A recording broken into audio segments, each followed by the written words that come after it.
시청자 여러분 안녕하십니까? 과유불급은 아닌가? 시국논단 크림과 빵님의 글입니다.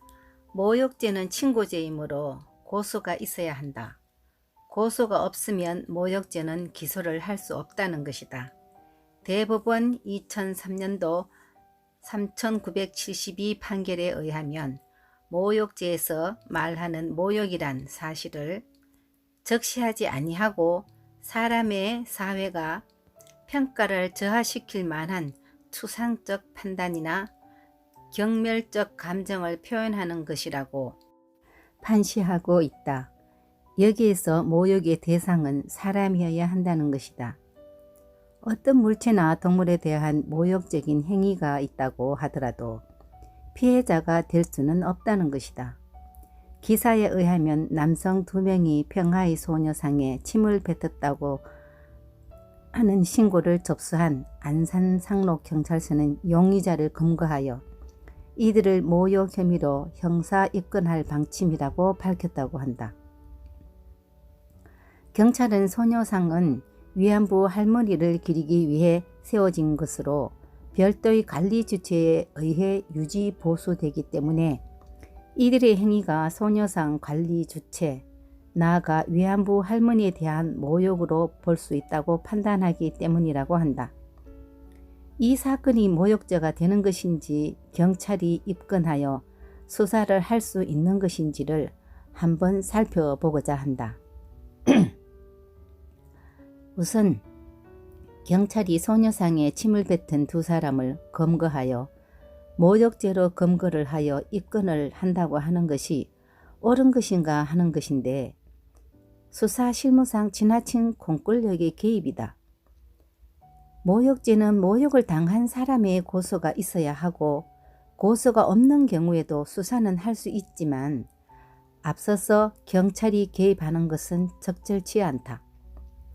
그 다음으로 소녀상은 모욕의 피해자가 될 수 없다는 점이다. 모욕의 피해자는 사람이다. 소녀상은 물건 또는 재물에 해당된다.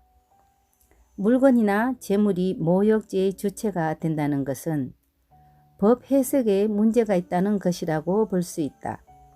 이러한 논리대로 한다면 상징성을 갖는 모욕물에 대해 침을 뱉거나 물을 뿌리면 전부 모욕죄가 된다는 것인데 글쎄 소녀상이 위안부 혹은 위안부 문제를 제기하는 사람들이 만들어서 설치해 둔 것이라고 해서 소녀상 관리 주체나 위안부 할머니에 대한 모욕으로 볼 수 없다는 것이다.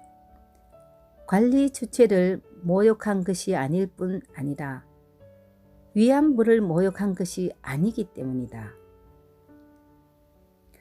조형물에 대한 자신의 의견을 침을 뱉는 방법으로 표현을 한 것이고 그로 인하여 재물의 손괴가 있었다면 재물 손괴죄의 책임을 져야 하는 것이겠지만 재물을 향해 침을 뱉었다고 해서 재물을 손괴한다고 보지 않기 때문에 재물 손괴죄도 적용되지 않는다.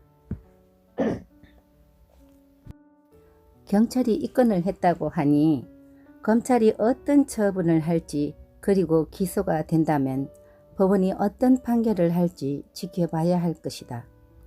물론 검찰이 불기소 처분을 하거나 법원이 무죄 선고를 하게 된다면 입건을 하여 수사를 한 경찰은 직권남용죄의 책임을 져야 할 부분이 있을 것이다.